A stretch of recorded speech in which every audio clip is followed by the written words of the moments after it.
ধরো আল কুরআন, বীর মুসলমান ধরো আল কুরআন, ফিরিয়ে আনো সেই হারানো সম্মান। লিল্লাহে তাকবীর, লিল্লাহে তাকবীর। মুসলমান ভাইরা, তাহলে আজকে বলতে চাই এই কোরআন জীবন ব্যবস্থা।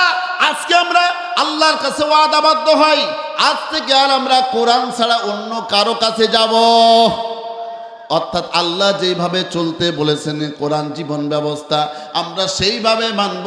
কারা কারা রাজি আল্লাহর দরবারে দুই হাত উঠাইয়া বলুন, আজ থেকে আমরা এই কোরআন জীবন ব্যবস্থা অনুযায়ী আমরা জীবনযাপন করব, আমরা মানার জন্য আপ্রাণ চেষ্টা করব। আল্লাহ আমাদের জন্য এই কোরআন মানার জন্য সহজ করে দেন, বলুন আমিন। আল্লাহ কবুল করুন, আমিন। হাত নামান। ও মুসলমান বাহিরা, তাহলে আমরা কি বুঝলাম? কোরআন যেখানে, ইসলাম যেখানে, শান্তি সেখানে। তার মানে যেখানে কোরআন নাই, যেখানে ইসলাম নাই, সেখানে শান্তি আছে। আমরা কি বুঝলাম আজকের আলোচনার দ্বারা? সমাজের শান্তি প্রতিষ্ঠা ইসলাম। তাহলে সমাজে যদি শান্তি প্রতিষ্ঠা করতে চাই, তাহলে অশান্তিটাকে কি করতে হবে? কথা বলেন না কেন? দূর করতে হবে। অশান্তি কেমনে কেমনে আসে আর কি জন্যে আসবে? না আসার কারণ, না আসবে না একটাই কারণ, সেটা হচ্ছে আল্লাহকে ভুলবো না, আল্লাহকে মনে রাখবো, আল্লাহ যেইভাবে চলতে বলেছেন সেইভাবে চলবো। তাহলে আল্লাহ দুনিয়ার জমিনে অশান্তি দিবেন না, আযাব দিবেন না, গজব দিবেন না, দুর্ভিক্ষ দিবেন না, বন্যা দিবেন না, ঘূর্ণিঝড় দিবেন না, অর্থাৎ বিপদের মধ্যে আমাদেরকে ফেলবেন না। তার নামটা কি? আজ যখন আমরা আল্লাহকে ভুলে যাব, আল্লাহকে যখন মানব না, কোরআন থেকে যখন দূরে সরে যাব, আজকে তো আমরা কোরআনী মাদ্রাসায় আমরা আমাদের সন্তানকে পড়াতে চাই না। বালিয়ে দেখি নুরানি মাদ্রাসা আছে না নাই? আরে ভাই কথা কান না কেন? এত সুন্দর লেখাপড়া, এই মাদ্রাসাতে কি বাংলা ইংরেজি অঙ্ক হয় না? হয়, আবার আরবিও হয়। রাসূলুল্লাহ সাল্লাল্লাহু আলাইহি সাল্লামের হাদিসও পড়ানো হয়।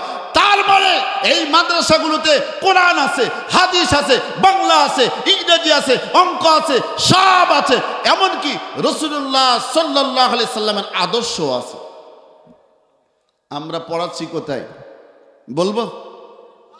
পড়েছো ইংলিশ মিডিয়ামে, বাবারে ডাকো ড্যাডি নামে, ঠিক না বেঠি?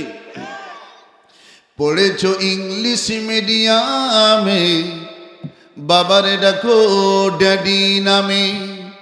সরি সরি বলে আর কি বলো, অন্ধকার কবরে পাবে কি আশা।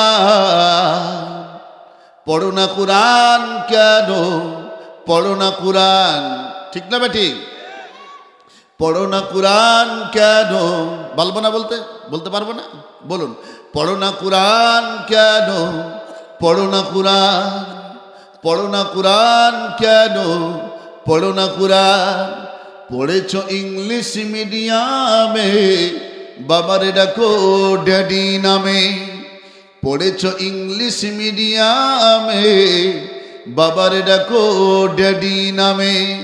সরি সরি বলে আর কি বলো, অন্ধকার কবরে পাবে কি আশা। পড়ো না কোরআন কেন, পড়ো না কোরআন। আমরা আজ থেকে সেই ইংলিশ মিডিয়ামে আগে আমাদের বাচ্চাদেরকে দিব না, বলুন ইনশাআল্লাহ। সেই কিন্ডারগার্টেনে আগে আমার সন্তানকে দিব না, আগে আমাদের সন্তানদেরকে নুরানি মাদ্রাসায় পড়াবো। আমার সন্তান যেন সর্বপ্রথম তাদের হৃদয়ের মধ্যে কোরআনী শিক্ষা যেন যায়। কি বলেন? সবাই রাজি? রাজি থাকলে এক চাপুন। কয় চাপতে হবে? এক চাপুন। তার মানে যারা হাত উঠাইলে না, তারা সন্তানদেরকে ইংলিশ মিডিয়াম আর কিন্ডারগার্টেনে পড়াবে। নবীর আদর্শ দরকার নাই নাকি? নবীর আদর্শ কারা কারা চান? হাত উঠান ভালো করে। আল্লাহ কবুল করুন, আমিন। এবার হাত নামান। তাহলে আমাদের সন্তানদেরকে মাদ্রাসায় পড়াবো তো ইনশাল্লাহ। নুরানি মাদ্রাসায় পড়াবেন, বালিয়ে দিঘিতে নুরানি। আমি তো যাই মাঝে মাঝে, ফাইন লেখাপড়া, সুন্দর লেখাপড়া। বাচ্চাদের হাতের লেখা দেখবেন, আলহামদুলিল্লাহ বলেন, সুন্দর হাতের লেখা, সুন্দর লেখাপড়া। তাহলে আমরা সবাই মাদ্রাসামুখী হব। কোনমুখী ভাই? কোনমুখী? মাদ্রাসামুখী হব। আপনি আল্লাহর নবী বিশ্বনবী মুহাম্মদ সাল্লাল্লাহু আলাইহি সাল্লাম, সহিহুল বুখারীর হাসিয়ার মধ্যে এসেছে একজন সন্তান, গভীর মনোযোগ দিবেন। আপনার বুখারীর হাসিয়ার মধ্যে এসেছে হাসরের ময়দানে একজন সন্তান জাহান্নামে যাচ্ছে। কোথায়? আরে ভাই কথা বল না কেন? জাহান্নামে যাচ্ছে। এমন সময় বারবার পিছনের দিকে তাকায়, আল্লাহর দিকে বারবার তাকাচ্ছে, বারবার তাকাচ্ছে। আল্লাহ বলছে, এ বান্দা বারবার তাকাস কেন?